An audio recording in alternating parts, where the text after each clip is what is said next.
Bueno, pues buenos días a todas y a todos, a los que estáis aquí presencial y puntuales y a los que estáis online. Y yo solo quería daros la bienvenida a este ciclo de sostenibilidad y circularidad de materiales.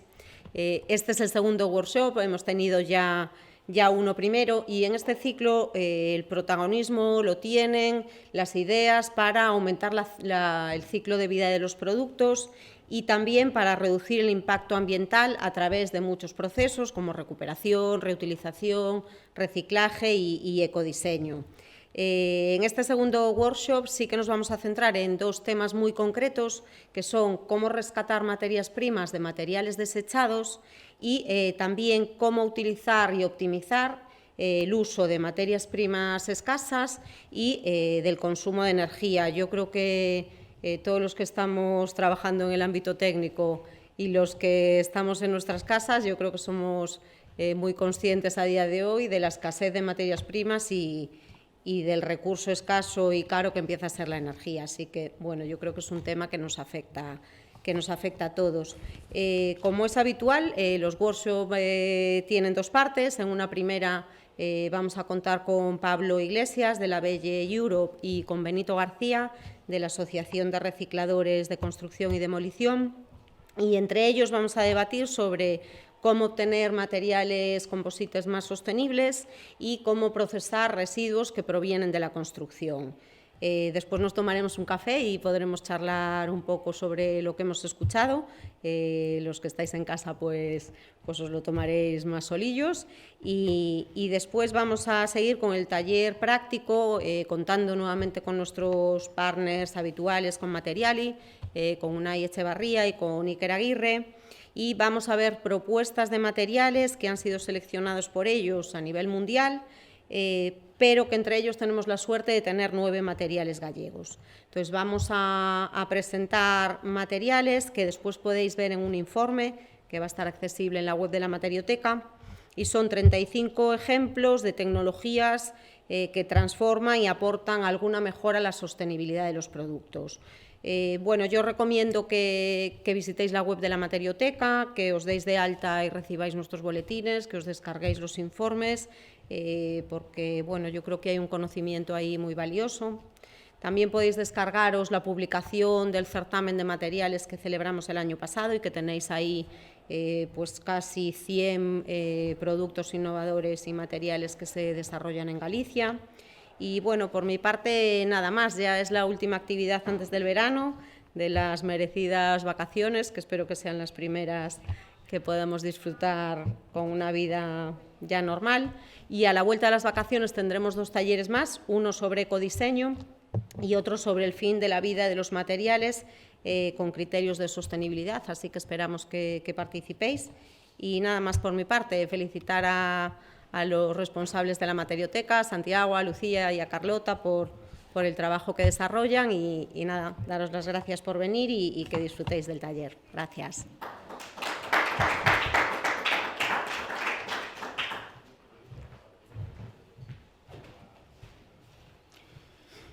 Hola, buenos días a todos. Mi agradecimiento a las personas que nos acompañan hoy aquí en esta sala que hemos decorado de esta forma tan campestre, y confiamos en que la jornada pues os resulte interesante, porque tenéis oportunidad, los aquí presentes, pues de tener contacto directo con los materiales que después nos mostrarán en la segunda parte. Voy a dar paso a la primera presentación, Pablo Iglesias, de la Belle Europe, que nos va a mostrar pues, algunas de las posibles soluciones que se pueden alcanzar manejando composites que faciliten su sostenibilidad. Adelante, Pablo.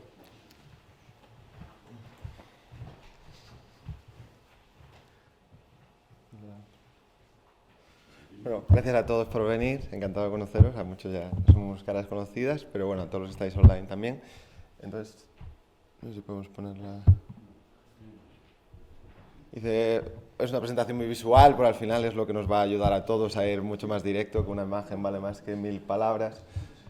Entonces, se va a ver reflejado esta tecnología, lo que pasa que Esto es el producto final y quiero que entendáis todo el valor que tiene de antemano, desde su diseño, desde su selección de materiales, hasta conseguir esto. Y es lo que voy a explicar en la presentación para tener esa visión global y toda la tecnología que hemos desarrollado y todas las ventajas que aporta. Porque esto no deja de ser un producto de alta gama, pero que se puede racionalizar hasta llegar a un producto mucho más limpio, sin etapas sucias, por así llamarle, que existen en la industria, y todo se revierte en una eliminación de costes, que en este tipo de piezas hablamos de decenas de euros, no en céntimos como en otras. Entonces, bueno, el acabado que le quisimos poner se llama Eternal Carbon y esto viene un poco en la línea de la especificación del material a nivel durabilidad, ya que buscamos que sea un material que no se raye con el tiempo, que no se deteriore, que sus propiedades mecánicas sean las más altas a pesar de su peso y después que su rendimiento en la...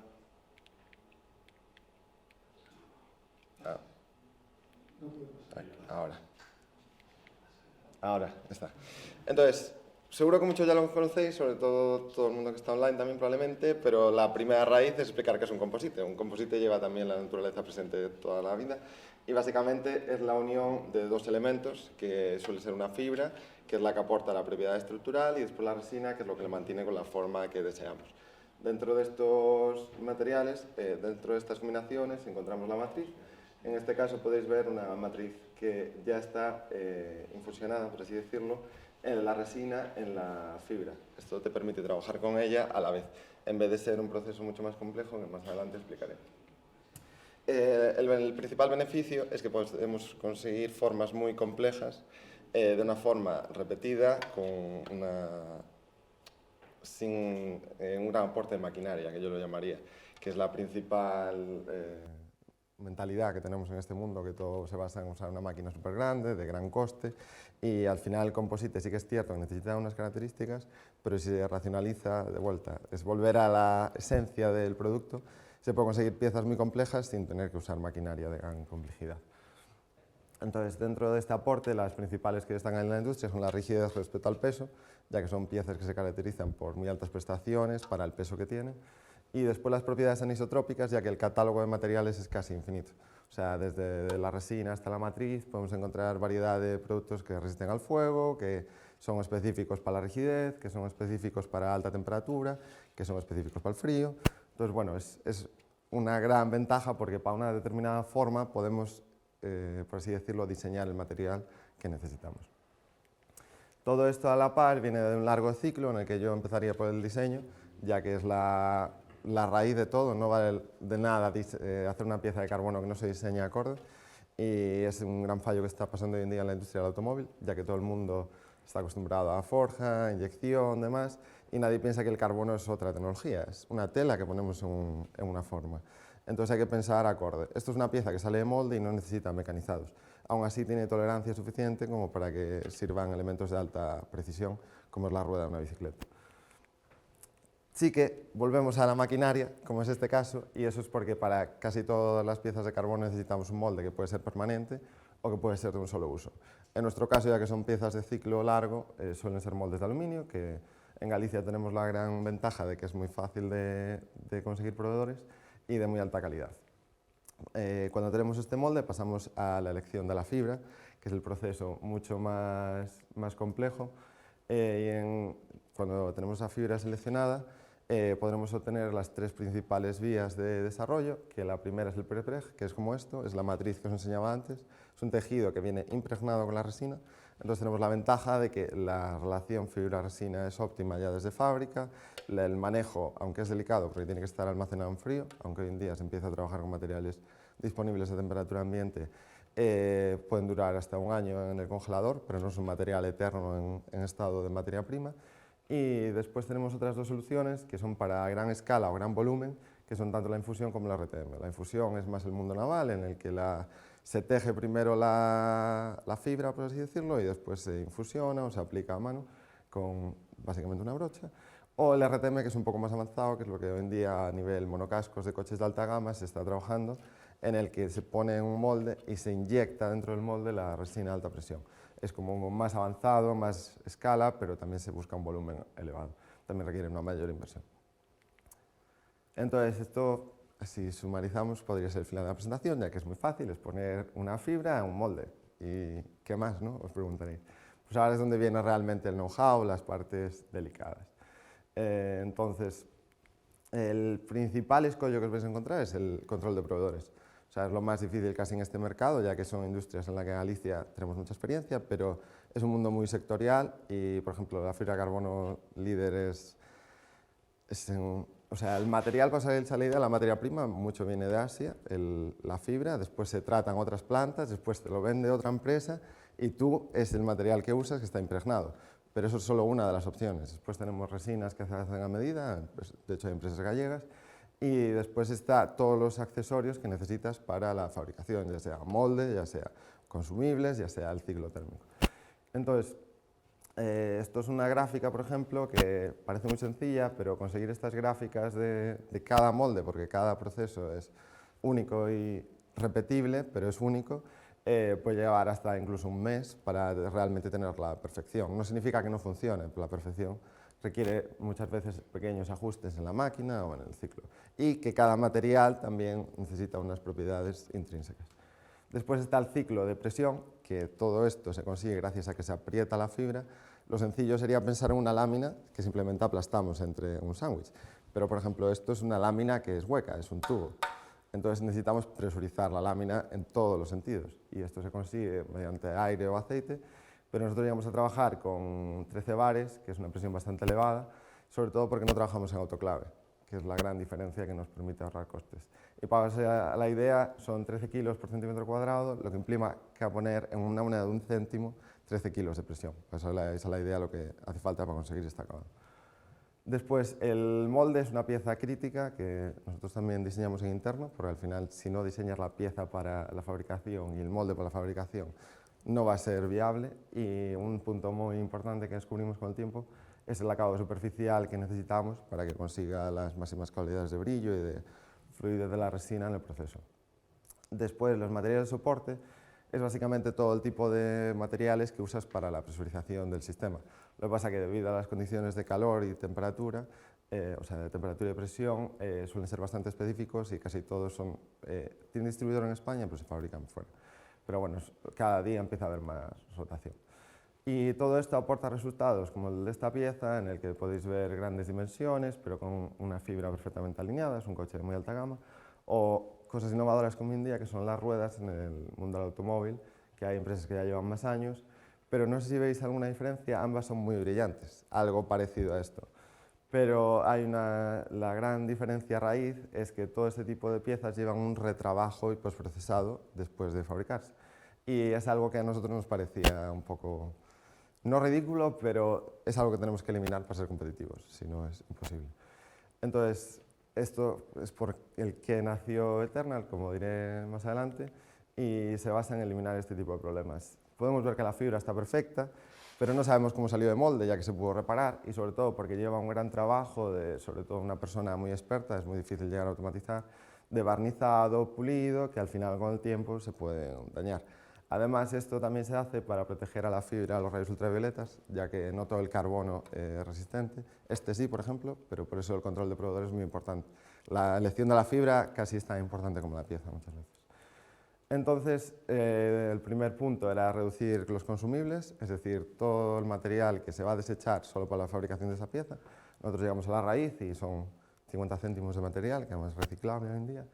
Realizando los curados lo más eficiente posible, esto significa que el molde sea inteligente, para tener las curvas de temperatura que os enseñé antes, obteniendo piezas perfectas del molde, porque nada vale tener una pieza que está al 90%, al final el retrabajo probablemente implica un coste mayor que lo que es la pieza curada, y después la compactación de láminas, que implica que al hacer todo de una pieza obtienes uniones continuas, no hay aire atrapado que te debilita la pieza y es donde podría partir.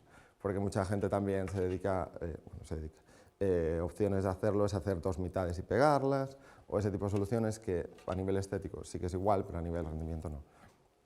Y el beneficio que se adquiere de la eliminación es de aplicación de esta tecnología, es la eliminación del coste como tal de los postprocesados, que sí que suele implicar maquinaria de alto nivel y tiempo, El aumento de la vida útil, ya que en esta pieza no hay barnices, lo que implica que no hay rayazos, no hay deterioros, no hay tiempos de curado y de secado que sean parte del ciclo, lo cual elimina bastante el proceso, simplifica bastante el proceso. Y después el acabado estético que se obtiene, que bueno, ya aquí estamos a la sombra, pero si le acercamos al sol veréis la cantidad de reflejos, brillos bastante únicos que se generan.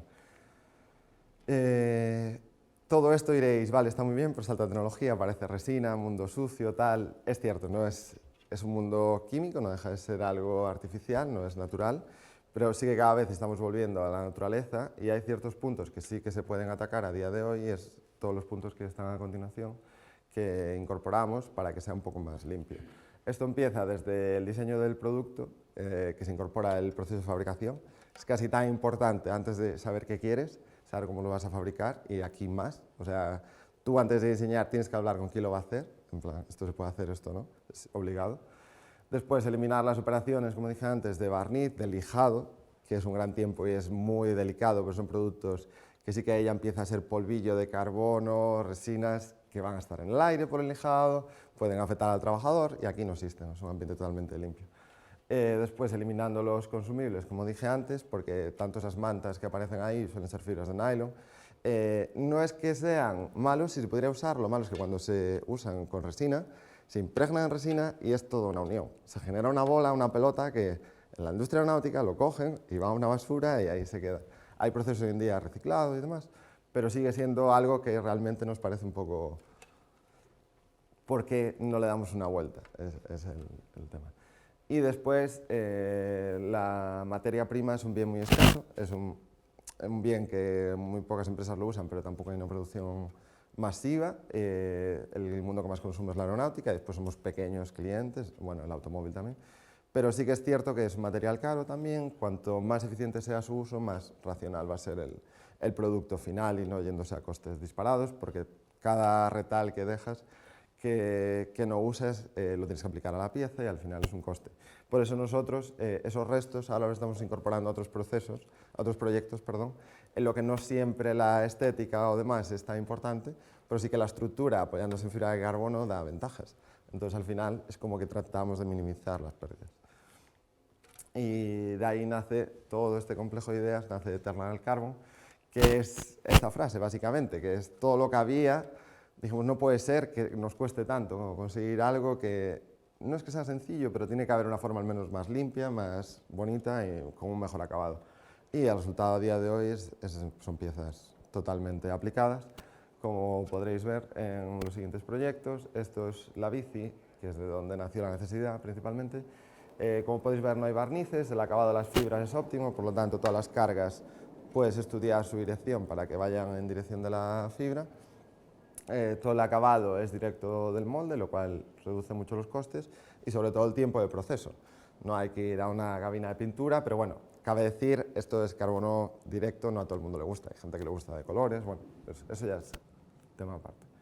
Después está el proyecto de las ruedas, que lo podéis ver aquí, esta es lo que es el carbono, y esto es la rueda, que podéis ver, esto se consigue solo con las tolerancias superfinas que os hablaba antes, pero no estamos usando rodamientos especiales ni nada, básicamente es una buena alineación de todos los elementos que juegan y al final implica que la rueda es muy eficiente, además de tener mucha rigidez para el mundo de la bici eléctrica, que es su principal cliente. Y después podéis verla aquí, bueno, en torno a la montaña, que es donde mejor se desarrolla. Además es curioso porque es silenciosa la rueda, no tiene trinquetes, que es algo que gusta mucho a la industria, porque a nosotros no nos gusta, al final es una distorsión al medio ambiente y por qué no eliminarlo. Además de que es menos eficiente, son muelles que tienes que activar cada vez, cuando aquí es una fricción que se activa y se desactiva, consume un vatio, que es prácticamente nada. Y después en proyectos futuros tenemos varias líneas de trabajo, está ahí la pieza, que se basa en materiales provenientes de orgánico, que es lo que decía antes. Es una línea bastante compleja, ya que es un mundo que aún se está desarrollando. Esto lo está usando Porsche en los capós de los coches de competición, por ejemplo, y es que la fibra en sí que se usa es lino. Entonces, es un poco una cadena compleja y da para una larga conversación. Después tenemos este tipo de cosas que no sé si se aprecia mucho, pero es la identificación de las piezas mediante etiquetas electrónicas, que lo desarrollamos con una empresa de Galicia, y lo que nos permite es que las piezas vayan a estar en estantería y con un lector se escanean a distancia. no necesita ni etiquetado de números ni nada. Y esos datos se suben a la nube y en la nube podemos tener toda la especificación de la pieza. Porque es muy fácil en un aluminio, incluso en aluminio, saber su trazabilidad de materiales se puede hacer con papeles, pero bueno, no deja de ser papeles y un gasto. ¿Y por qué no subirlo a una nube, lo que va a estar siempre ahí? Y esto es un poco lo que traza, de ponerle un número de serie, que la nube tenga toda esa información, que nunca se va a perder, y siempre se puede trazar. Porque es muy difícil, por ejemplo, en una pieza saber las capas que lleva, y el laminado, y el fabricante. Entonces sí que cuanto más traces, mejor para eliminar problemas futuros. Estos son piezas de proyectos confidenciales, pero eso es parte de drones. Entonces no pude pasarlo, pero están ahí, usan la misma tecnología. Después hay un problema de emisión, que el carbono hace efecto jaula. Entonces, para ese tipo de etiquetas hubo que buscar una solución intermedia, que ya la conseguimos, pero fue ahí un pequeño gran reto, porque literalmente desaparecía la etiqueta, se ponía a medida y no existía. Y después, proyectos que nos gustarían, que trabajan proveedores nuestros, sería el mundo de los interiores de vehículos de alta gama, que al final, como podéis ver, se usa bastante el carbono, pero habría que aplicarle, nos gustaría aplicar este tipo de tecnologías, y estamos trabajando con ello. Mismo en la industria naval, que también están teniendo ese cambio de ciclo, oye, ¿por qué no usar otros materiales que, aunque son un poco más avanzados, igual nos solucionan ciertos problemas que tenemos de tiempos y durabilidad? Y después ya este tipo de embarcaciones, que ya sería un lujo, pero son un poco a futuros. Entonces, nada, esto sería la presentación y ahora vamos a hacer un ciclo de preguntas y por mi parte estaría. No sé si tenéis alguna duda. ¿El tamaño máximo que pueden tener las piezas viendo los barcos, etcétera, o la tecnología para no necesitar acabados, etcétera? Depende del presupuesto y de cuánto se quiere invertir en el desarrollo. Si hay que hacer solo una pieza, por ejemplo, suele ser, eso es más del mundo naval, eso igual es más de otro tipo de empresa la respuesta, pero el molde es muy importante en este tipo de acabado. Sí que se podría hacer un molde muy grande, pero es donde entraría la barrera coste, volumen. ¿Se podría llegar muy cerca? Sí, pero sí que es ideal para piezas de medio tamaño. O sea, se podría aplicar ahí, pero implica un desarrollo de costes pues, a la altura. Vamos, no se puede tener un tráiler al mismo coste que este. Pues, es básicamente esa escala. Probablemente el coste será normal comparado con el coste actual, a fin de cuentas. Es más la elección de la fibra, cómo se trata y el desarrollo del producto. Para piezas de una serie, si no hay el presupuesto que lo apoye, realmente habría que estudiarlo un poco más. Pero bueno, es como una pieza de aluminio. Si vas a hacer 1000, puedes usar una máquina que te la haga un segundo, y si es una pieza de una serie, la máquina te va a llevar 1 hora, pero es lo normal, no hay truco mágico. Lo que te cuesta programar la máquina para que dure 1 minuto te va a costar más que hacer en 1 hora otra pieza en otra máquina. Entonces va en esa línea de trabajo. Pues si no hay nada más. Recientemente nos han consultado sobre la posibilidad de emplear el lino para realizar objetos realizados ahí con la fibra de carbono. ¿Cómo va esa tendencia? ¿Es difícil más difícil de manejar que la actual fibra de carbono? ¿Es un material más complejo? Sí, es más delicado a la hora de tender en el molde. No todas las empresas aún tienen su punto óptimo, porque el lino hay que recordar que es un material, bueno, esto es un pequeño secreto, pero estamos en confianza. El lino es un material natural que absorbe humedad. Estamos metiéndolo en un proceso de calor, con resinas, tal, y ese proceso aún hoy en día muchas empresas de impregnación aún lo están a día de hoy solucionando, porque no es del todo sencillo conseguir una humedad tan baja como para que sea estable en el futuro. El que usamos nosotros sí, pero hemos probado el de 3 otras empresas y no os quiero enseñar el resultado, o sea que es delicado el proceso. Pero se puede hacer, no hay problema en mezclar carbono con resina, con lino, ni ese tipo de soluciones están más que desarrolladas. Pues creo que nada más, por mi parte. Gracias.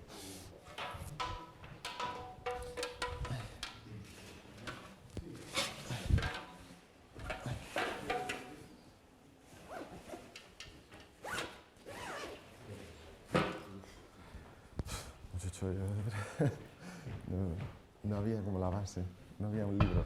Muy bien, muchas gracias. Ahora vamos a cambiar un poco radicalmente de sector. Nos vamos a ir al sector de la construcción, de la obra pública. El grave problema que se está presentando a la hora de recuperar los residuos procedentes de derribos en la construcción nos parece que está llamando mucho la atención en todos los planes que se están realizando sobre planteamientos estratégicos basados en la economía circular. Por tanto, hoy nos ha parecido conveniente invitar a Benito García, director comercial de la Asociación de Recicladores de la Construcción y de la Demolición, para que nos hable un poco sobre las vicisitudes que estos procesos tienen para obtener los nuevos materiales para recuperarlos para la construcción. Muchas gracias. Bueno, director comercial no, director de comunicación y secretario general de la asociación, no, pues nada. Digo porque es una asociación que agrupa a las empresas de gestión de residuos de construcción y demolición que existen en la Comunidad Autónoma de Galicia. Soy el responsable de comunicación también y relaciones externas del grupo de interés, del Grupo Nacional de Gestores, del Grupo Nacional de Gestores de Residuos de Construcción y Demolición, que agrupa asociaciones de ámbito territorial de distintas comunidades autónomas y que agrupan, bueno, en esta asociación concretamente, en este grupo, el 62-64% de los productores de toda España. La comunidad que más gestores de residuos de construcción y demolición tiene es la de Cataluña. Es una comunidad que apuesta desde hace muchísimos años por incentivar no solo el reciclaje de residuos de construcción y demolición, sino también y sobre todo su implementación, su llegada al mercado, eso que ahora parece que acabamos de descubrir de la economía verde, de la compra verde responsable, es algo que está en el ADN de algunos, en el caso catalán claramente, desde hace ya bastante tiempo, en otros lugares como Galicia, como Andalucía, como el País Vasco, con algo más de lentitud. He querido utilizar dos títulos para la presentación, el que se propone en la Agenda de Tratamiento de Residuos de Construcción para su reutilización y RCDs, o máis claro exemplo de economía circular. Como quiera que hay inscritos de fuera de Galicia, realizaré la presentación en castellano, aunque veréis textos habitualmente en gallego en la presentación. ¿El de abajo? Perfecto. Bueno, el quiénes somos ya os lo he explicado. Arcodega es la Asociación de Recicladores de Residuos de Construcción y Demolición de Galicia, existe desde el año 2005 y pertenece al Grupo Nacional de Gestores, que está integrado, entre otras, por las asociaciones madrileña, andaluza y gallega. El grupo de interés representa en la actualidad el 60 y pico %, 55% cuando teníamos hecha esta presentación. Las herramientas de trabajo que tenemos fundamentalmente para divulgación, para conocimiento, las podéis consultar todas, las podéis descargar bien en la página arcodega.org o áridosrecicladosdercd.org. Y una de ellas, y fundamental y muy interesante desde el punto de vista de conocimiento bueno, digamos de la población en general, es la guía de buenas prácticas, que nos ayuda a entender el cómo o el qué hacer con esa cantidad ingente de residuos de construcción y demolición que generamos en España, en Galicia, en la Unión Europea. No debemos olvidar que en peso los residuos de construcción y demolición superan los residuos urbanos en el continente europeo. Eso significa que tenemos un problema muy grave, porque si bien los residuos urbanos, la ley dice, como para los demás residuos, que tienen que acabar obligatoria legalmente en una planta de reciclaje, y eso se cumple. Otra cosa es que en unas comunidades se recicle más, en otras menos, en unas se queme, en otras se lleve a un vertedero autorizado, etcétera, etcétera. Pero con el mundo de los residuos de construcción y demolición hoy no podemos presumir de ser capaces de tratar, es decir, estamos cometiendo un delito ambiental, claramente. No somos capaces de gestionar adecuadamente más del 40-50% de los residuos de construcción y demolición que producimos en España, vamos a decir en Galicia y en España en este caso, pero podemos referirnos al continente europeo. Unos peor que otros, otros mejor que unos, pero en esa situación estamos. La guía de buenas prácticas contribuye sin duda a ello.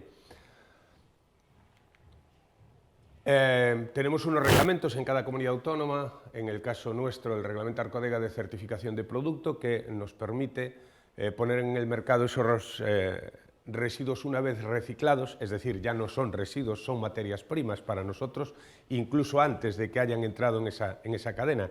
Y ese es uno de los problemas que hay, el que no veamos, y esto es aplicable a los envases, es aplicable a la materia orgánica y a cualquier otro residuo, el dejar de verlo como un residuo y empezar a verlo como un recurso, eso que nos vienen diciendo desde hace 20 y pico años, pero que realmente sigue sin calar en esta sociedad. Bueno, elementos de certificación como el marcado C deberían ser una obligación absoluta para esos productos que se generan en las distintas plantas de reciclaje de residuos de construcción. Me voy a poner del otro lado porque creo que aquí hay una cámara y seguramente si no la interrumpo saldréis más guapos en el online. La legislación que de alguna forma nos sirve de marco a este residuo en particular, y haciendo un recorrido así muy vuela pluma, el elemento legislativo marco es el Real Decreto 105/2008, que es el regulador de los residuos de construcción y demolición, que se ha quedado más viejo que mi tatarabuela, que está en el cementerio, y descanse en paz. Desde el año 2008 hasta hoy ha cambiado legislación, toda la que os podáis imaginar. Desde luego a nivel europeo, como primera cuestión, hemos tenido ya la Estrategia Europea de Economía Circular y su transposición, entre comillas, a la legislación nacional y autonómica. Digo transposición entre comillas porque nos lo hemos tomado a cachondeo y hemos ido haciendo leyes como la Ley de Residuos y Suelos Contaminados, que realmente no es más que un cajón desastre. Necesita desarrollos de esa normativa para que realmente sea aplicable mediante decretos, mediante reales decretos y mediante reglamentos.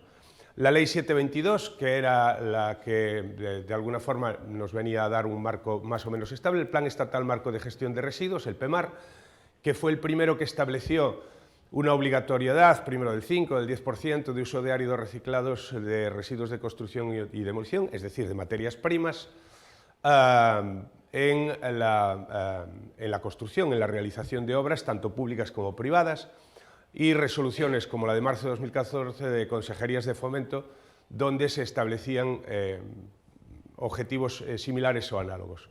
Reales decretos como el 646/20 de 7 de julio por el que se regula la eliminación de residuos mediante depósito en vertedero, que ya empezaba supuestamente a poner... Veréis que estoy utilizando muchos condicionales, después lo explico. El Real Decreto 553/2020 de 2 de junio por el que se regula el traslado de residuos en el interior del territorio del Estado, porque también pone unas limitaciones a esa exportación de residuos para ser enterrados, algo que era muy habitual o sigue siendo muy habitual en muchos lugares de este país. La 21/2013 de 9 de diciembre de evaluación ambiental o el Protocolo de Gestión de Residuos y Construcción de Demolición de la Unión Europea, que es, digamos, es el elemento marco que, indexado a la Estrategia Europea de Economía Circular y a las normativas de ámbito nacional, deberían o deben garantizar que, respaldados ya por fin por un Plan Estatal Marco de Gestión de Residuos y sobre todo por la Ley 722 de 8 de abril de Residuos y Suelos Contaminados recientemente aprobado, tuviésemos ese marco en el que organizarnos de una forma adecuada. Digo, o decía antes, lo de transponer entre comillas, porque la Ley 2022, en realidad, en lugar de ser una ley práctica que al día siguiente, publicada en el Boletín Oficial del Estado, sirviese para que todos supiésemos con qué jugábamos, realmente no es así. Como os decía, está necesitada de una serie de desarrollos normativos que permitan, impliquen y al mismo tiempo obliguen al viejo principio de cualquier ley, de cumplir y hacer cumplir. Es decir, me diga lo que tengo que hacer para cumplir con la ley y además le dé herramientas a quien tiene que inspeccionar, investigar, vigilar, sancionar, etcétera, etcétera, cosa que por el momento no ocurre, o al menos no ocurre como debería. Bueno, voy a ir pasando realmente las presentaciones. Quería con esto solo dejar en evidencia que es que no tenemos un problema de marco normativo, tenemos normativa a punta pala. El problema es hacerla cumplir. El problema es cumplirla. Ese Real Decreto 105/2008, con el que he empezado la intervención o este repaso por cuestiones normativas, se está incumpliendo sistemáticamente desde el año 2008. Es decir, desde el día siguiente al de su publicación. Los ayuntamientos no piden fianzas a los constructores poseedores del residuo que garanticen el tratamiento adecuado, su envío a una planta de reciclaje y que esto no acabe en un hueco minero abandonado fuera de uso.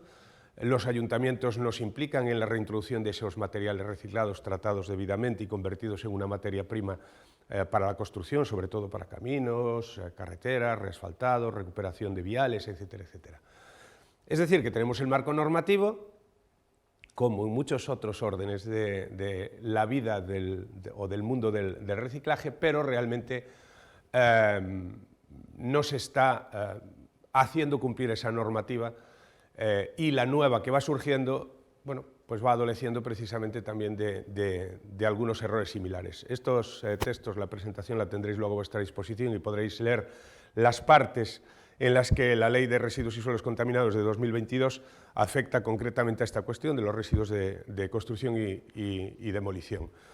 También podréis ver las cuestiones relacionadas con el impuesto sobre el depósito de residuos en vertederos, la incineración y la coincineración de residuos, porque ni el vertedero, ni la incineración, ni la coincineración son soluciones para los residuos, y que nos vendan lo contrario no deja de ser una gran entelequia y una gran mentira, porque eso significa destruir.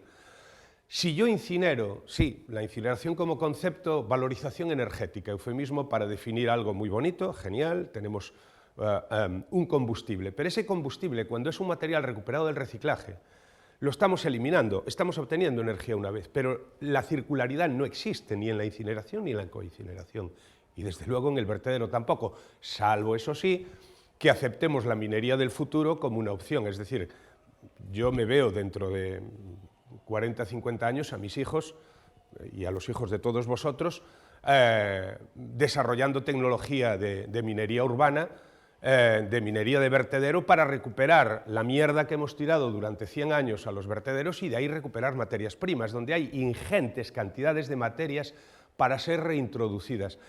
Si es cierto, y no tengo ninguna duda de que es así, y creo que ya nadie tenemos ninguna, salvo algún negacionista que todavía queda por ahí, que estamos tirando a la basura, tirando al vertedero, tirando al agujero, un 80, un 70% de las materias primas que se ponen en circulación, evidentemente, de alguna forma tendremos que volver a la basura, de alguna forma tendremos que volver al vertedero. Y todo aquello que quememos, bueno, pues cada uno que saque su conclusión.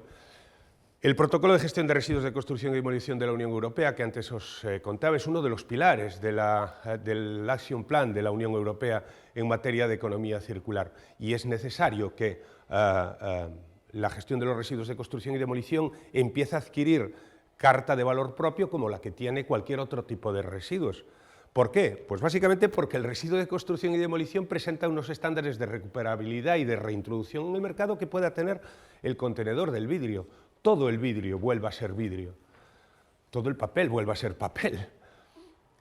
Casi todos los residuos de construcción y demolición, si fuesen separados adecuadamente, es decir, en obra y después enviados a la planta de reciclaje, volverían a ser materiales reutilizados. Estamos hablando fundamentalmente de material de forjado, es decir, de metales en cantidades ingentes, bestiales, y de cantidad de áridos que se producen en distintas tipologías que luego veremos, que tienen múltiples aplicaciones y que debidamente controlados y certificados son un material de primerísima calidad. Reciclar residuos de construcción y demolición, aunque luego lo repitamos, pues probablemente estaremos hablando de 1,5 € por tonelada. Pedidle los datos a una empresa de extracción de áridos naturales de la cantera que, sin tener en cuenta el impacto ambiental, es decir, el impacto irrecuperable sobre la naturaleza, cuál es el coste en combustibles, transportes, emisiones de CO2, etcétera, etcétera, de esa misma tonelada de material que vamos a tener que utilizar para una obra.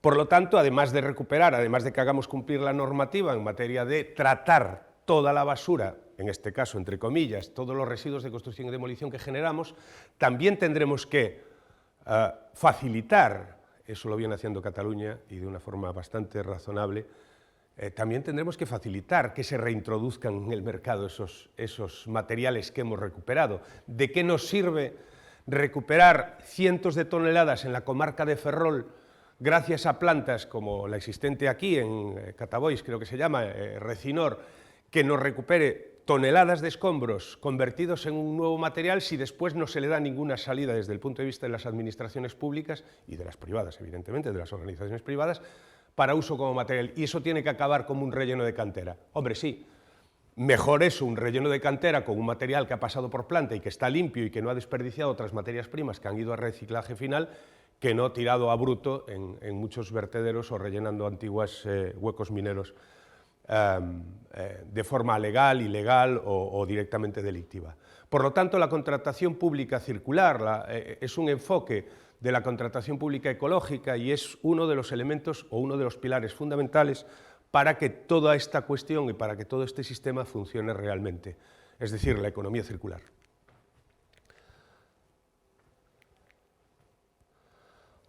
Muy por encima, herramientas de trabajo que utilizamos, aquí ya es la parte interna de la asociación, herramientas de cálculo como la hoja de cálculo, que algo tan sencillito como una hojita de cálculo le permita a un ayuntamiento saber cuánto tiene que pedir de fianza, que por cierto antes nos lo expliqué, la función de la fianza es que usted deposita la fianza en el ayuntamiento y cuando viene con su certificación de haber entregado a un gestor autorizado ese residuo, igual que cualquier otro residuo, le van a devolver esa fianza y si no, no se la van a devolver. Esa es la función de las fianzas.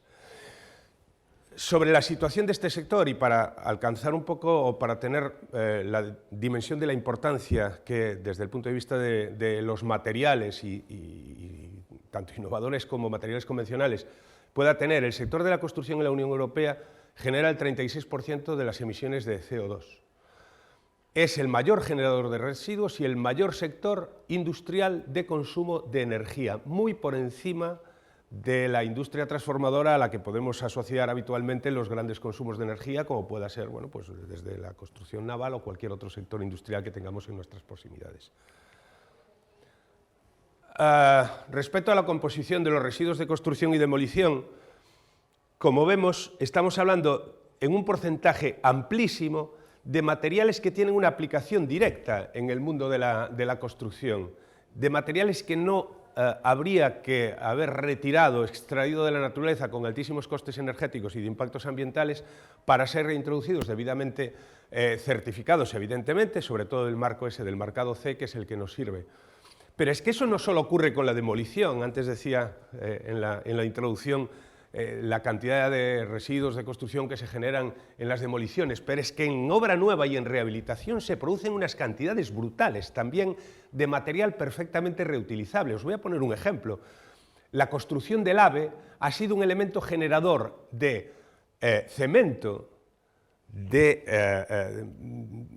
en unas cantidades bestiales que ha acabado directamente enterrado, en lugar de enviado para ser triturado y reintroducido en el mercado como un árido reutilizable.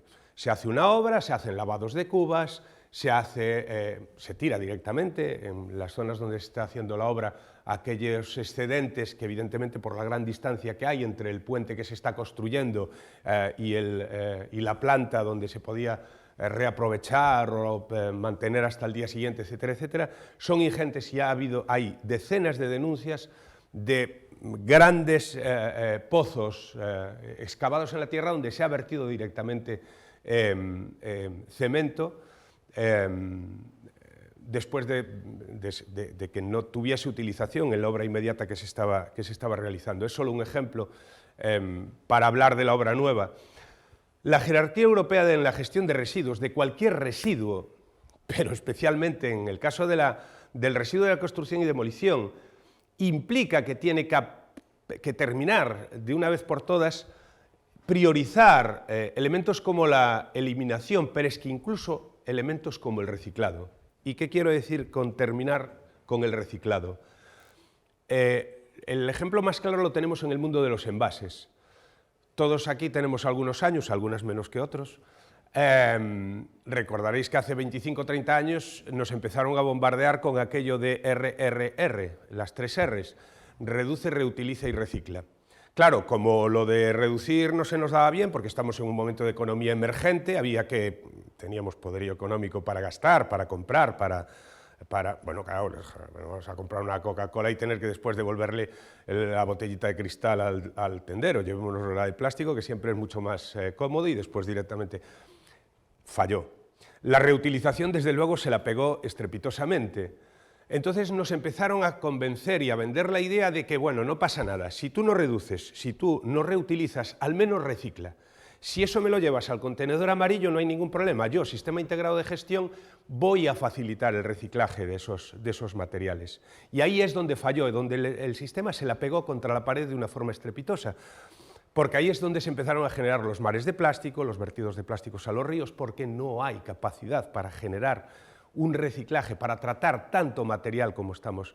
Es decir, convertimos el reciclaje en un fin en sí mismo, cuando el reciclaje tiene que ser un elemento complementario, casi de cola, no voy a decir evidentemente al nivel de un vertedero o al nivel de la incineración o de la coincineración, pero sí que el reciclaje no puede ser, no debe ser el único sistema para luchar contra el exceso de consumo y elementos de la economía circular, la reutilización, la reparación, poner fin a la obsolescencia programada, etcétera, etcétera, tienen que ser elementos que desde el principio estén en el ecodiseño y en los planteamientos de generación de nuevos productos. La situación del sector muy por encima también, la población de la Comunidad Autónoma de Galicia son 2,7 millones de habitantes, lo que nos da un ratio de 150 kilos por habitante y año de producción de residuos de construcción y demolición, es decir, estamos hablando por encima de los residuos urbanos, pero parece que el único residuo que existe es el residuo urbano. El industrial, bueno, como tiene su propio sistema de gestión, sus propios caminos, parece que no nos preocupa, no nos debe preocupar demasiado, y en estas estamos. Como asociación, nuestras líneas de trabajo son la aprobación de la aplicación de ordenanzas municipales de gestión de residuos, el fomento de las buenas prácticas y la denuncia de la gestión irregular, el fomento del uso del árido reciclado como un árido exactamente al mismo nivel que cualquier tipo de árido natural, y la necesidad de la adecuación de la normativa autonómica y nacional a los principios europeos de la economía circular, porque en esto seguimos fallando estrepitosamente. Esto es lo que comentábamos antes, el paso de la economía lineal de cojo, utilizo y tiro, a la economía de las 3R, que se demostró clarísimamente insuficiente, lo cual nos aboca indefectiblemente a la aplicación de criterios de economía circular. Criterios de economía circular que básicamente, bueno, desde una asociación en la que participo, la Asociación Galicia Ambiental, hemos representado de esta forma, y que yo creo que sobra cualquier tipo de explicación, en un marco de cooperación y comunicación, la recuperación de energía, es decir, el eufemismo de la incineración, o el vertedero pasan a ser elementos absolutamente residuales y perfectamente prescindibles. Reciclar es el último paso, es decir, aquí es donde tenemos de alguna forma el elemento casi finalista para evitar solo la recuperación energética del vertedero. Pero para eso tenemos que repensar, rediseñar, refabricar, reparar, redistribución de la riqueza, evidentemente, porque estamos generando economías de escala también, en políticas de reducción y de reutilización, que son las que nos han vendido desde hace unos cuantos años y que nosotros hemos incumplido sistemáticamente. Cuando digo nosotros no me refiero al consumidor nada más, es decir, aquí parece que la responsabilidad siempre la tiene el consumidor. Y en el sector industrial ha habido una gran responsabilidad en el fracaso de este proceso. El paso, en definitiva, de la economía lineal a la economía circular, invirtiendo la jerarquía de la gestión de residuos que antes veíamos en esas dos pirámides, cambiando cuáles son las prioridades.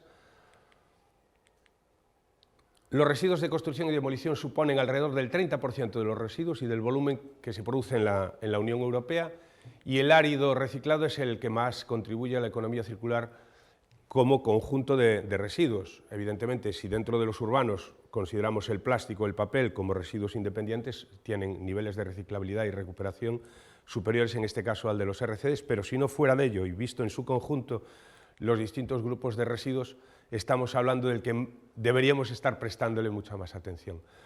Estos diagramas, y vamos ya a la parte que más se centra en el título de la presentación,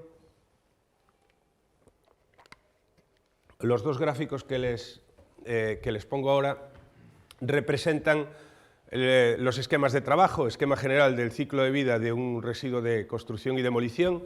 Partimos siempre de proyectos técnicos de derribo en los que las pautas que eviten la mezcla de residuos es importantísimo, y de la estimación de la masa y de los volúmenes de los que se produce es fundamental. Nos lleva a demoliciones selectivas, no vale tirarlo todo, igual que no vale coger todo el residuo en la cocina de nuestra casa y meterlo todo en la misma bolsa, es exactamente lo mismo. La demolición tiene que ser selectiva y da igual que haya poco, mucho o medio espacio. En una demolición, en un pequeño edificio, si no podemos poner contenedores de obra, tendremos que poner big bags que después se carguen con una grúa, pero siempre tenemos sistemas que nos permitan afrontar una demolición selectiva, que nos permiten optimizar la recuperación de esos residuos. La gestión conforme al Real Decreto en vigor, ahora mismo el 105/2008, dentro de un año aproximadamente será sustituido por otro, por su actualización. La reutilización de subproductos del derribo, reutilización, sí, ¿cuántas puertas de cuántos edificios de 30, 40, 50, 60 años son perfectamente reutilizables con una manito de pintura en muchísimas obras e instalaciones? ¿Y cuánto valor tiene para algunos reintroductores de materiales usados de ese tipo? Hablamos de elementos estructurales, hablamos de elementos de las cubiertas. Hace 20, 25 años a nadie se le pasaba por la cabeza reutilizar las tejas de ninguna casa antigua en Galicia, pero ni de coña. Y ahora mismo podréis ver tejas en perfecto estado que están siendo reutilizadas y dando además unos aspectos rústicos a muchas restauraciones maravillosas en la Ribeira Sacra, que es uno de los sitios donde personalmente más me ha llamado la atención la reutilización de ese tipo de materiales. La valorización del RCD como árido reciclado es el paso final. Todo lo que no hemos recuperado antes, esto es economía circular, el resto no. Coger, triturar y utilizarlo para rellenar una leira o un camiño, eso no es economía circular. Aquí tenemos el proceso interno que se sigue dentro de la instalación para la gestión de un residuo de construcción y demolición, es decir, para una demolición, digamos que selectiva. Si no es selectiva también se sigue el mismo proceso, pero la cantidad de rechazo que se va a producir es inmensamente mayor. Vehículos con RCD, con catalogaciones y pesajes se procede a descarga en planta, limpieza y triaje manual. Ahora lo veremos en imágenes, por eso me saltaré este gráfico simplemente para verlo, sobre todo su columna central, y entendemos mejor también las imágenes con las que cerraremos la parte de la presentación. ¿Tenemos 10 minutos o solo 2? 10. Proceso en planta, me salto esto y lo vemos en imágenes. Báscula y documentación de carga, inspección visual, catalogación del residuo, limpio, mezclado o sin catalogar, descarga en playa, es el nombre con el que definimos la zona donde se vacían los camiones, separación manual y mecánica, plásticos, voluminosos, madera, metales, es decir, residuos que no tienen nada que ver teóricamente con nuestro objetivo final de conseguir un árido reciclado, pero que son enviados al reciclador final para la obtención de una nueva vida, exactamente igual que un residuo industrial o un residuo urbano en otra planta distinta a una de RCD. Trituración y cribado mediante maquinaria que interviene en el proceso, machacadoras, cribas, cabinas de triaje manual, impactores, que lo que nos permiten es obtener los distintos productos en sus distintas granulometrías. Machaqueo de materiales pétreos limpios es muy importante. Imaginemos, vamos, lo lógico de pétreos procedentes ya de una construcción, perfectamente cortados, serrados, etcétera, etcétera. Lo suyo es que eso lo reutilicemos directamente, pero habrá materiales que no podamos acometer o utilizar para ello. Esos son utilizados para machaqueo. La cabina de triaje nos sirve también para obtener un producto más limpio. Estas son imágenes de cribas e impactores que nos permiten obtener las distintas tipologías de material y en sus distintas granulometrías. Y finalmente, fabricación, entre comillas, de áridos reciclados. Pues exactamente igual que vamos a ver una cantera, podemos ir aquí en Ferrol, cerquita, os decía antes, hay una planta, Recinor, en Catabois, donde podéis ver exactamente lo que estáis viendo aquí. Distintas granulometrías, distintos tipos de materiales que uno puede coger, cargarse en el camión y llevarse a su obra debidamente certificado. La fabricación de áridos reciclados que nos permite poner en el mercado, unas plantas hacen todos los productos, otras no, algunas hacen según el tipo de material que suelen tratar o el tipo de material en el que están especializados. Aplicaciones de árido fino, de 0 a 20 milímetros, que se utilizan habitualmente, sea natural o sea reciclado para el relleno de canalizaciones, jardinería, compactación de terraplenes, relleno y nivelación de terrenos, bacheo de caminos rurales, el medio de 20 a 60 para pavimento, redes de drenaje. Todo esto que veis son fotos reales, no son fotos imaginarias, y que veamos un poquito de cerámica o que veamos un poquito de no sé qué en el medio no es un síntoma de que hay un producto de menos calidad, sino hay simplemente un producto distinto según la utilización que se le va a dar. Zanjas, la estabilización de terrenos, etcétera. Zahorra reciclada, que digamos es el producto entre comillas estrella, que van las mixtas o de hormigón de 0,40 milímetros, que se utiliza para los rellenos, bases y subbases, cáparas granulares, etcétera, etcétera. todos con sus debidas declaraciones de prestaciones que nos indican las características de ese material, su certificación, homologación, etcétera, etcétera, análisis de granulometría, etcétera, etcétera, y que nos permite llegar a eso que he titulado como Obras son amores, que decía el autor, caminos de servicio con zahorra mixta de 0,40, todo esto son casos reales y son casos gallegos, caminos de servicio con zahorra mixta de 0,40, rellenos con árido fino de 0,20 milímetros, como veis, visto incluso con cierta distancia, ni siquiera hay diferencias visuales respecto al tipo de material que estamos utilizando, aplicable para cualquier tipo de obra, incluso pues, ahí tenéis las pistas deportivas, etcétera, etcétera.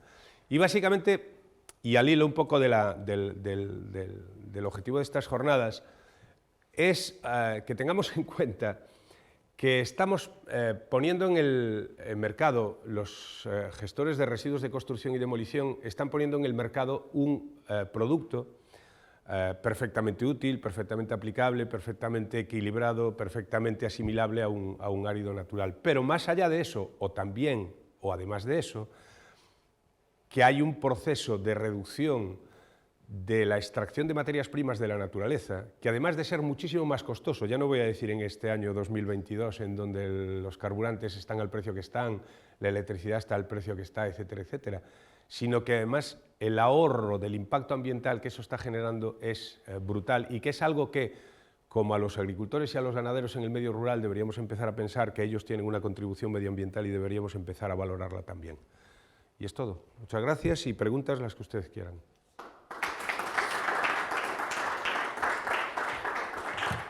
Sobre todo de cuestiones que se acerquen más al objetivo estricto de la jornada que no hayamos contestado en la presentación. Una pregunta, si te encuentras residuos de este tipo en el monte, como me tiene pasado... Denunciarlo al Seprona. Al Seprona, vale. Es que el ayuntamiento local... No. Dijeron que sí, pero... Mi experiencia personal, por mis funciones de responsable de comunicación, tanto a nivel nacional como a nivel gallego, es que en un altísimo porcentaje unos de los primeros responsables de la existencia de vertederos y vertidos son los propios ayuntamientos. Algunos de los vertederos denunciados por nuestras asociaciones, tras ellos, tras su funcionamiento, estaba por acción o por omisión un ayuntamiento. Bueno, no voy a citar casos, o puedo citarlos. Nerja, Málaga, el vertedero de Nerja está ahora mismo en proceso judicial, con petición de cárcel para 25 empresarios que vertían ahí, con embargos de todos sus bienes, etcétera, etcétera. Lugo, por acercarnos un poquito, vertedero, Asociación de Empresarios de Residuos de Construcción y Demolición de la provincia de Lugo. Tienen un vertedero ilegal desde hace 15 años funcionando, con consentimiento absoluto y silencio absoluto de las administraciones locales. Si es un vertedero, ¿a qué se le llama ilegal? ¿Que es una cantera que se está tirando? Exactamente. Es un antiguo hueco minero que sin ningún tipo de impermeabilización, aislamiento de suelo, sistema de tratamiento previo, está manteniendo una actividad con una licencia, eso sí, la de planta de reciclaje de residuos de construcción y demolición. Allí no hay ni un solo hierro, ni siquiera una cabina para pesar el material que entra. Es directamente, bueno, el que tenga curiosidad, entra a la página arcodega.org y ya ve unos vídeos preciosos. Una piscina enorme, con toneladas de residuos flotando y otros yéndose por un terraplén. Todavía no se ha cerrado la instalación. Se le han abierto expedientes, se le han sancionado varias veces, etc. Yendo a lo concreto, ante esas situaciones, el procedimiento para un gran vertedero debería ser, si el ciudadano se quiere tomar la molestia, hacer una comunicación escrita a la Consellería de Medio Ambiente, a la Delegación Provincial, comunicando la ubicación y el tipo de material que ha encontrado, y al Seprona para que pueda actuar, al Servicio de Protección de la Naturaleza, que en cualquier municipio de 16-18.000 habitantes para arriba hay como mínimo una unidad del Seprona. Luego hay una comandancia en cada provincia, en cada capitalidad provincial. La Policía Autonómica tiene una unidad de medio ambiente. Si necesitas algo de ella, entre junio y septiembre no vayas, porque están centrados en los incendios. Luego el resto del año sí puedes ir con el tema de los RCDs. Bueno, esto es, lo digo un poco de broma, no es responsabilidad de la Policía Autonómica, es la falta de medios. Pero desde luego los ayuntamientos no suelen ser. En nuestro caso lo que solemos hacer es hacer una comunicación escrita a la Consellería, y pasarle copia de esa comunicación escrita al Servicio de Protección de la Naturaleza de la Guardia Civil, a la Comandancia Provincial y copia al Ayuntamiento. Y a ser posible, nota de prensa. Y ya hay cada uno que saque sus conclusiones. Normalmente, cuando hay la cuarta herramienta en circulación, las otras tres suelen funcionar. Cuando la cuarta, casi que no funciona ninguna de las otras tres. A nivel comercial, ¿son competitivos los nuevos materiales que se van introduciendo, donde aparecen ya los geopolímeros o los asfaltos ya con lignocelulosa, y todo esto que se está investigando de estos nuevos materiales en los que se incorporan elementos ya de la naturaleza o elementos procedentes de otros desechos?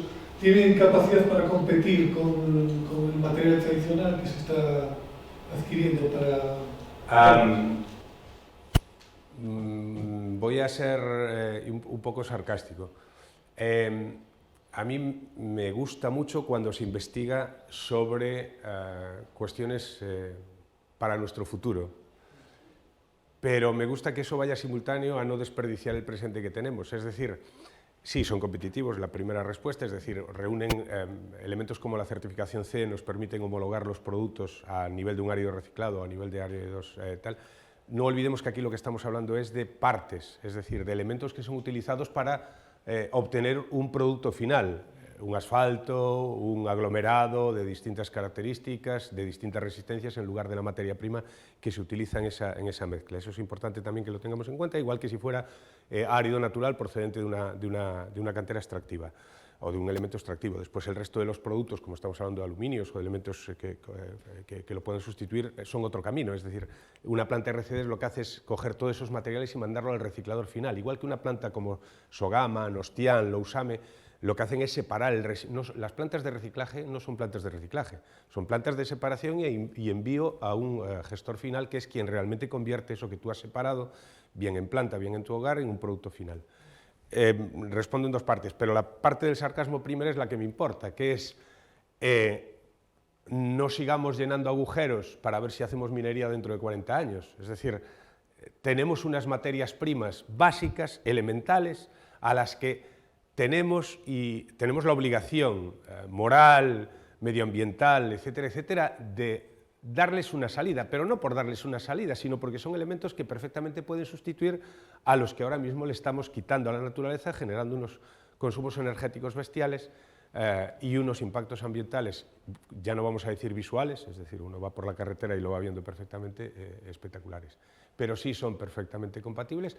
Lo que hay es que buscar cuál es el tipo de obra más adecuado. También le digo una cosa, aunque hoy reciclásemos el 100%, otro ejemplo de la importancia que tiene, aunque hoy reciclásemos el 100% de los residuos de construcción y demolición que se están produciendo en España, no seríamos capaces de satisfacer ni el 30% de la demanda de áridos que existe en este país. El ejemplo de juzgado de guardia son las Islas Canarias. En las Islas Canarias, prácticamente islas, por lo tanto aisladas del continente y de los lugares donde se producen buena parte de las materias primas. Islas, por lo tanto volcánicas, es decir, salvo la arena de la playa, las posibilidades de árido son más que limitadas. No se está reciclando prácticamente ningún residuo de construcción y demolición. Acaban sirviendo para, bueno, Asturias también, y no es una isla. Cogerse está tapando sus vertederos con los escombros que no se están reciclando, que se están reciclando, entre comillas, en la propia planta, pero que después no son introducidos en el mercado, sino que sirven para dejar bonito el frente de vertido. Tenemos esa obligación, y es que esa obligación es legal, es un elemento básico de la legislación europea ahora mismo dentro de la Estrategia Europea de Economía Circular y todo el paquete legislativo que estamos obligados a transponer, Estado y comunidades autónomas. Ahora nos toca a Galicia. España aprobó la ley de residuos nueva, nos toca a Galicia. Tenemos caducado la ley de residuos y la ley de residuos, la gallega, en lo que afecta al tema de RCDs. Esperemos que ahora se le dé una salida más en esa línea que hablábamos antes de Cataluña, sobre todo, a nivel de incentivo del uso. No sé si contesté o me fui por las ramas. opinión personal sobre la nueva ley 7 de 22. La situación habla, ¿no?, de esa ley de que ahora en lo máximo de lo posible y será obligatorio hay que hacer una separación previa a origen de los residuos. Todos los residuos. ¿Eso mejorará el volumen de reutilizados, sin duda, o simplemente mejorará la situación a la hora de recepcionar el plástico? Sí, definitivamente y en todos los sentidos. La calidad de un residuo, si esto lo comparamos con un urbano, por ejemplo, cojamos un ejemplo de un modelo de gestión de residuos, desde mi punto de vista, bueno, mejorable, pero bueno, que sería el que se sigue en Coruña y en el área metropolitana, que es la TMB, Tratamiento Mecánico Biológico, Fracción Húmedo-Seca. Por un lado, cojo la materia orgánica para compostarla, y por otro lado, cojo toda la inorgánica y la llevo a la planta, ya separada, toda la inorgánica, y eso es toda, envases, no envases, etcétera, y la llevo a la planta y en la planta la separo y envío el envase de plástico, el PVC al reciclador de PVC, PET al reciclador de PET, papel al reciclador de papel, etcétera, etcétera. Ese es el sistema mejorable, pero el sistema. He quitado el orgánico, que es el que me contamina el inorgánico, es el que me ensucia el inorgánico. Si yo consigo que toda la fracción orgánica, luego lo único que tengo que hacer es intentar mejorar ya este contenedor. Vale, este contenedor lo mejoro. Papel y cartón por un lado, vidrio por otro, porque evidentemente es una aberración dejar el vidrio y el papel y el cartón dentro de... Eso es lo que está haciendo, por ejemplo, Coruña. Es mejorable esta parte, pero es mejorable haciendo que todo el orgánico vaya por otra vía. Por lo tanto, si eso lo llevamos a los RCDs, si yo en obra, y de hecho es la obligación ya, no es una opción, es una obligación, si yo en obra separo ya los residuos en el proceso de demolición, que no incrementa sustancialmente los costes en contra de lo que algunas asociaciones de promotores han querido vendernos, porque entre otras cosas les abarata el proceso de los importes de pago a las instalaciones donde se tiene que ser tratado ese residuo. Por lo tanto, sí, definitivamente, y le ponía el ejemplo de los urbanos como ejemplo de cómo en los urbanos los envases, siguiendo el sistema en el que está Ferrol, para no irnos a Coruña otra vez, en el sistema de Sogama, los envases generan un ingreso. El papel y el cartón al ayuntamiento generan un ingreso. El vidrio genera un ingreso. El contenedor de mezcla genera un gasto, 56 euros por tonelada. Bueno, que cada uno elija. Entonces, a mí el comportamiento extrapunitivo de dejar que vaya corriendo, y creo que me estoy comiendo el tiempo. Contesté, ¿verdad? Sí, sí, sí. Muchas gracias. Muchas gracias, Benito García, director de Comunicaciones. Con el error de antes. Bueno, es evidente que no todos son los materiales, es también las políticas, las prácticas, la capacidad nuestra también para dentro de los procesos empezar a optimizar, evitar los residuos, seleccionar los proveedores, seleccionar las herramientas, el utillaje y la capacidad que nos permita abandonar un poco las soluciones cómodas e irnos centrando en las soluciones más prácticas y más rentables. Contamos aquí ya con la parte que se va a retransmitir y después de la pausa café que haremos en la sala de aquí al lado, iniciaremos el taller práctico donde veremos ya soluciones concretas de materiales alternativos donde se han empleado pues, estos procesos de transformación con éxito. Muchas gracias a todos.